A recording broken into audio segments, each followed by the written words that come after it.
Memorial Day weekend, that means it's time to talk Stranger Things Season 4 as it returns to Netflix. So we're going to split this up into 2 videos. We're going to do one today, and then we're going to do the last 3 episodes on Friday. So today we're going to be just talking episodes 1 through 4, full spoilers, on what we've thought of this season thus far. Yeah, we just wanted to give everybody a chance to catch up. And, I mean, I like binging, but I don't at the same time. I kind of want to savor this, because we're getting close to the end, and I want to make it last. So we did the first few episodes, and we're going to do the rest of the ones at the end of the week. Yeah, we're not big bingers. I know we might be the minority in this whole thing, but we actually do like the Disney Plus model of releasing one a week. It gives you something to look forward to. Yes and no. I mean, I like the binge because once it's over, I'm like, I want more, I want more. I always want more, and I want a never-ending supply. If there was 1 million episodes, boom, we'd knock out 15 a day, no problem. But it's... Well, calm down there, Tiger. It sounds like you're spoiling if you like this season or not so far.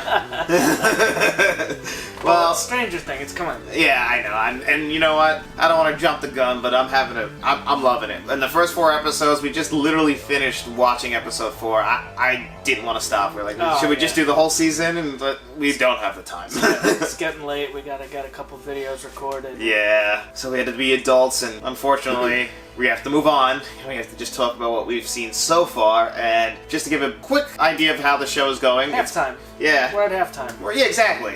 So what we've thought so far. So as far as the first episodes go, we have now seen Elle, Will, Winona Ryder's character, their brother Jonathan. They're all in California now.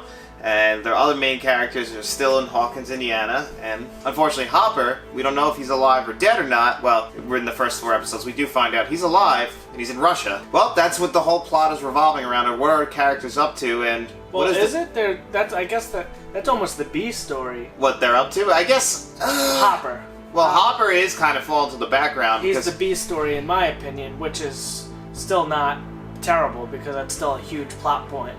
But what else is going on in Hawkins right now, that's a whole nother animal. Yeah, Hawkins is under a new threat, I assume from the same Upside Down.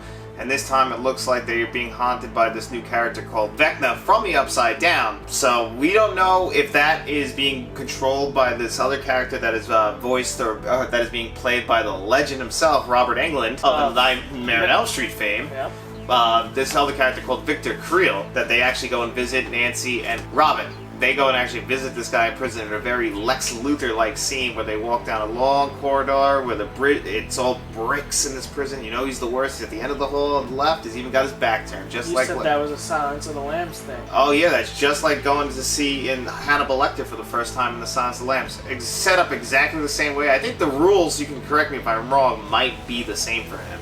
You know, don't get near him, don't talk to him. It's the whole spiel, but... That's what I love about this show, like... The way they filmed it, I don't know if the Duffer Brothers have complete control over this, but whoever is calling the shots and filming these scenes like this and just they're nailing it. This is perfect.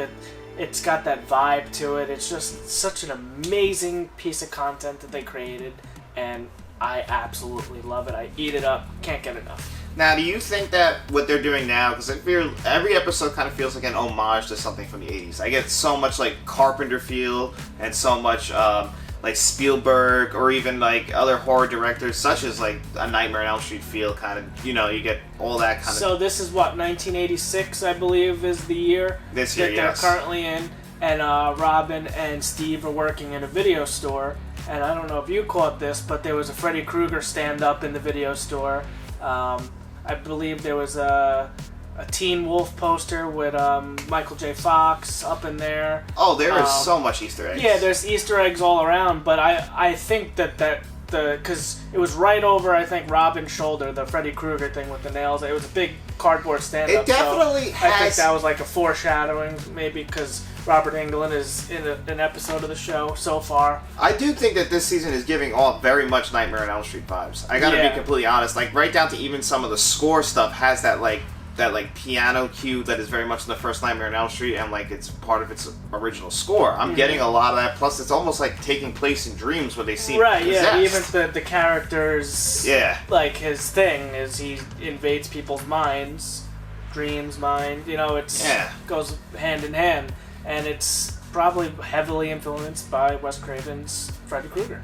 Yeah, And what do you think of the darker tone? Because I felt like season 3 was my favorite season of the show so far, and I felt like that had more of a lighthearted 80s tone. You know, like almost like that, like a Madonna music video in a way. Right, yeah, they're in the mall, they got the flashy colors and stuff like that. I don't know, I mean, I can't tell you what my favorite favorite season is. They all kind of mesh together to me. I think they're perfect. As far as a darker tone, I guess there is some more horror elements in this. They're definitely leaning into that. I noticed that. But I like it. It works. It works very good for what's going on, and I just hope it keeps on trucking at this point, because they're nailing it. I'm loving it so far. I can't get enough. I want to continue watching more.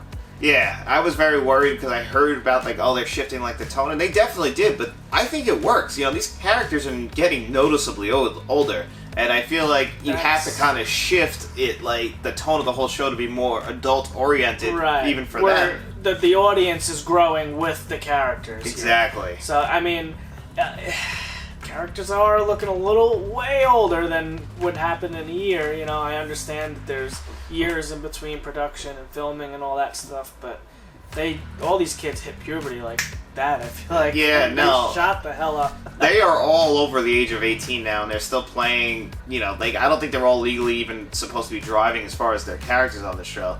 Like, to give you an example, Joe Keery, who plays Steve, me and him are the same age, and he's a year removed from high school. And I can tell you... Was that 45? Okay, well, no, it's 30. And so anyway, he's a year removed from high school. If you do the math on that, me and Joe Keery are not a year removed from high school, and we're supposed to believe, like, oh, he's like, and he says, like, I'm the babysitter to them.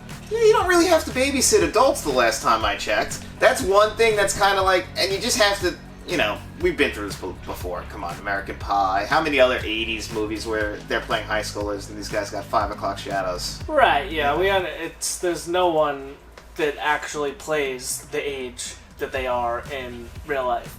It's just the thing, but we can move past that. But this is, they're really pushing the envelope here. But you know what? That's fine. And I think they realized that, hence why that, you know, they split this into 2, and then we know season 5 was going to be their last season. I do think that they had to start shifting it into high gear, and I do think that you need to shift darker for that, like to really get the threat that these characters are going to hopefully be threatened. And as we saw in episode 4, you thought Max was going to die. Yeah, I mean, they definitely looked like they were aiming towards that. But I guess it was a teaser. They want to put you on the edge of your seat, and that's exactly what they did. Yeah, and I knew right away what they were going to do, what song they needed and everything, because they did foreshadow that in the first season of this show. So I thought, okay, and then they really built that tension of like, okay, let's get... Alright, she's at the end of that. Is the song going to run out or everything? That was a perfect way to end episode 4. And I'm glad. I thought that we weren't going to find out if she lived or died till the next episode, and we were going to be left on that cliffhanger. But it looks like they cracked the code. You just got to get the perfect song. So imagine if that was the cliffhanger at the end of the last episode before we get the next batch in July. I can almost guarantee they're going to do something like that. Yeah, I can almost get... Some people watching the video already know, and they're going to be like, oh... Okay, don't spoil it for us, guys. All right? Yeah. Well, by Friday we'll have what's available watched. So. Yeah. And just remember, if you need to get me out of some sort of trance, you want to put my favorite song on. I would do anything for Love by Meatloaf. That's me. Really? Yes, favorite song number ever. One. Okay. Yeah. So, anyone else out there, you see me in a trance like that, just don't be afraid to pop on. I'd do anything for love. Okay? It's a How classic. do you feel about the new characters we're getting? Oh, loving them. I really thought I was. Like Eddie a lot. Did you think? Did you think you were gonna hate Eddie? At first, right? Yeah, but he was kind of a dick. But then he comes off. He's a pretty cool guy. He's the D&D dungeon master for the games that they run, and the Hellfire Club. Yeah, the Hellfire Club. Yep. Yeah, he's really cool. He's a really awesome addition to the cast. And what do you think about Argyle on the other end of the California? Our guy, yeah, he's pretty cool too. With the Hawaiian-looking guy with the long hair, he drives the pizza truck. Oh yeah, total stoner. Yeah. There's a lot of weed in this season actually, which I was surprised about. I'm also a big fan of, so I really thought that was cool. I think what they're leaning, because they're in their like late teens, all of them. Jonathan's an adult.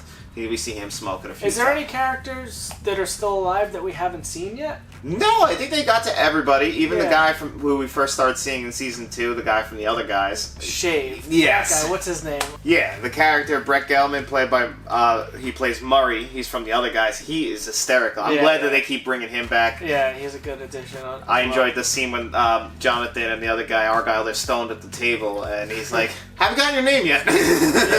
Still don't know who that is as he's eating. Yeah. No one ever tells him. He's just there eating with them.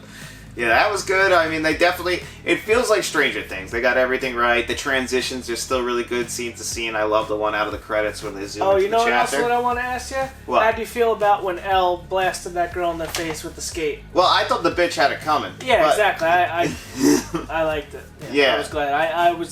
I forgot that she did they mention her losing her powers in the end of 4? End of 3? I remember that. Yeah, like she couldn't use them anymore because now she's going, and then she was going to California. Now, I had a theory that she only can use her powers in Hawkins, and now that she's moved away, and that's why. Well, yeah, maybe because she didn't seem to know that she couldn't use her powers.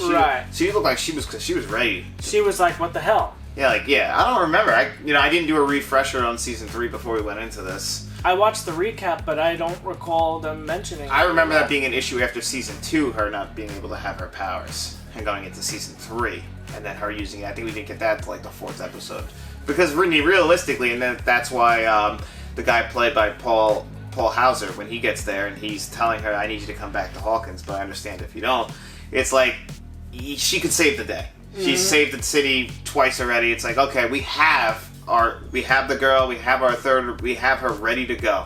We just gotta go get her. But he also seemed to know that she couldn't use her powers. Yeah, well, that was actually a really tense scene when all the men in black pull up in those black cars and everything. Suburbans. I love that. I love shit like that in movies, especially 80s movies. That's got that very E.T. feel when they pull up on the scene. They nailed the vehicles. I mean, we had an argument about the Bronco. That Bronco, the brown Bronco, you see, I thought that might have been a little too new, but it looks like it's right on the cusp. It's a 1987 model, assumably, because this is 1986, so you get that year ahead.